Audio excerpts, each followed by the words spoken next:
at least in my opinion, there has been great stretches of time where the Catholic Church has been the champion of ignorance. And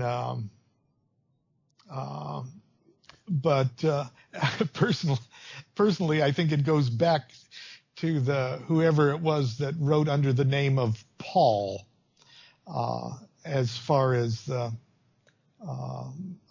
I really think Paul hijacked what might have been a wonderful spiritual movement. Interesting. But that's just my own. Right. But I'm a small and bitter man. Right. How about the relationship, I guess, then in terms of with Christianity still in that sense? If we talk about the OTO, for instance, they have something called EGC, or the Gnostic Catholic Church. Is there any kind of relationship there to what is being taught, a different version of Christianity? Because again, I think in Freemasonic lore and so forth, there is a lot of relationship, as I see it, with Christianity. Or do you think that that's wrong of me to perceive that? Oh no, the way Masonry is developed in Europe and the United States, it has mostly been carried forward by people who are professing Christians, and there are certain Masonic rites where you have to, say that you're a Christian to get into. But the overriding, I believe, like in Sweden and Norway, you have to be a Christian. Or you have to profess to be a Christian, and but in other parts of the world, they just require you to have a belief in a supreme being. But nonetheless, most of the my brothers in my lodge locally here would consider themselves Christian or Jews. My lodge is probably a third Jewish also, and. But that's just sort of been the effect of the cultures that Masonry has flourished in, rather than the demands, the traditional demands of the craft itself. In the 1700s in London, when Masonry, officially started, it was probably inconceivable for any man of full age and of good report not to, in one way or another, at least consider themselves nominally a Christian. They just thought, well, a normal human being, a normal man of my age in England already is, and they didn't give it much thought that they might be letting a Buddhist or a Muslim or something in. But there was nothing in the craft per se that would prescribe, a non-Christian. It just was, nobody ever thought there'd be a possibility of that. But that's changed today, is it? Today you only have to believe in a supreme being, right? Yes, and not only that, they're very accommodating. I'm a Thelemite, and my holy book is the Book of the Law. And when I joined the Masons, they opened and closed the lodge with the Book of the Law, and that's where I took my obligations on the Book of the Law. Really? That's interesting. Yeah. And I got a picture of it right up here in my office. There you go. Okay. Would you say, Lon, that from your point of view, that enlightenment only can be reached through initiatory societies, or do you think that's you can? Oh no, I think that's an absurd statement. Yeah. Okay. Yeah. Definitely. Yeah. Me too. Yeah. In a weird way, because I think organizations and groups, provide you an experience, and that experience, if you handle it correctly, that experience makes you grow into enlightenment. But when you think about what evolution is where you come up against an obstacle, you overcome that obstacle, and in overcoming that obstacle, you develop new powers, you develop new strengths, and you mutate. So this may sound funny, but gaining enlightenment through a magical society or a fraternal organization is done in spite of the organization instead of because of it. Your experience is a growth experience. You evolve into enlightenment, and an initiatory society, if it's well crafted, well organized, and well executed, provides you a series of obstacles that you overcome until you've mutated yourself into an enlightened being. Of course, that's just my way of looking at things. Sure. That's very, very interesting hearing about that. And I mean, what would you say if we go back to the OTO a little bit? And I mean, this has been targeted as I read in the introduction to the first segment. This has been considered to be one of the more controversial magical or secret orders. Would you? Many people have argued then that the OTO is behind a lot of the evil things in the world, and even because of their adaptation, I guess, of the Thelema, that this is it's only to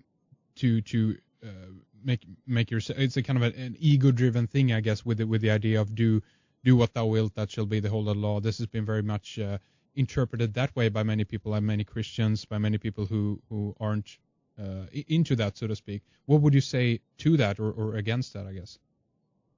As an organization, we don't rule the world.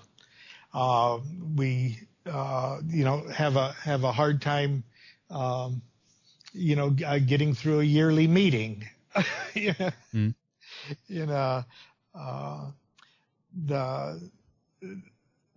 Perhaps on some wide magical non-corporeal plane of existence, the OTO is an influential body as far as the evolution of the planet goes. I personally think Thelema is the movement that embodies the magical formula of the age.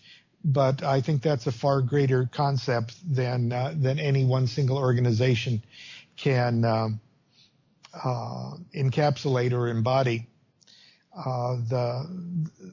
The OTO, when Crowley died, there were only a handful of OTO members that still considered themselves OTO members left. And Crowley wanted to see the OTO primarily be this outer organization that is semi-public, just like similar to the Masons. And he wanted the OTO to be the real brick and mortar organization that helps perpetuate and advance the cause of Thelema through the publishing of Crowley's material and the preservation and keeping Crowley's work and writings before the public, and to provide the personal initiatory experience of going through about 20 very well crafted and remarkable degree experiences. And when Crowley died, the OTO was inherited by a man named Carl Germer. And Crowley wrote various letters to various people saying how he would like to see the order develop and who he would like to see be Carl's heir and things like that. And when Carl died, Grady McMurtry, Major Grady McMurtry, who was a surviving ninth degree member of the OTO, and who had certain letters of authorization from Crowley to take over the order in the case of an emergency. Letters that mention the successorship from Karl Germer particularly. He put out feelers to the various living members still alive and made the decision that if he didn't exercise that power of authority, then the OTO as a organization on the physical plane would die with the deaths of the last few remaining members. He activated those letters of authorization and started initiating again. Karl Germer stopped initiating during the period between Crowley's death and when Grady McMurtry took over. I am personally satisfied with Grady's letters of authorization. Not only that, I'm perfectly satisfied that according to a very in-your-face statement in the Book of the Law that success is your proof. I've seen there were 5 people in the order when I took initiation in 1975, and now there are over 3,000. It makes it the largest magical order in the world. 3,000 is not much, but it makes it the biggest magical organization in the world. It has recreated and established Crowley's degree initiation program in a way that was never instituted even in Crowley's day. It is totally consistent with the founding documents of the order from even the time that before Crowley took over the organization. So I have an unambiguous support for the OTO as manifested as from Grady McMurtry and his successor. When people say that the OTO split up or there's many OTOs, in my opinion, that is incorrect. Really? And that has been held up in courts of law as well as in just the way the order has manifested. So that's, I don't have to say that just because I'm, an international officer. And, but I think any way of seeing this in objective reality that's any different than that is severely flawed and probably motivated by other motives than just whether a person thinks that a international organization is the right one or not. Right. Well, it's interesting to hear about this. And before we begin to round things up here a little bit for this time, Lon, I also want to pop another question by you in regards to, let's say, criticism about Freemasonry. If what your take on that is, so to speak, if you understand, I guess, the criticism of Freemasonry, if we look at a lot of the elite members that are joined in Masonry as well, if we take one of the most, I guess, obvious example, Prince Edward, right, the Duke of Kent, the first cousin of Queen Elizabeth II, that he's the Grand Master of the United Lodge in England, and a lot of people are obviously connecting royalty and very much rich people with Freemasonry. And from my point of view, I definitely understand that is a concern, especially then when it is a secret society. What's your take on that, and what would you say to that? Well, knowing what goes on in a Masonic lodge, I wouldn't be too concerned about anything draconian developing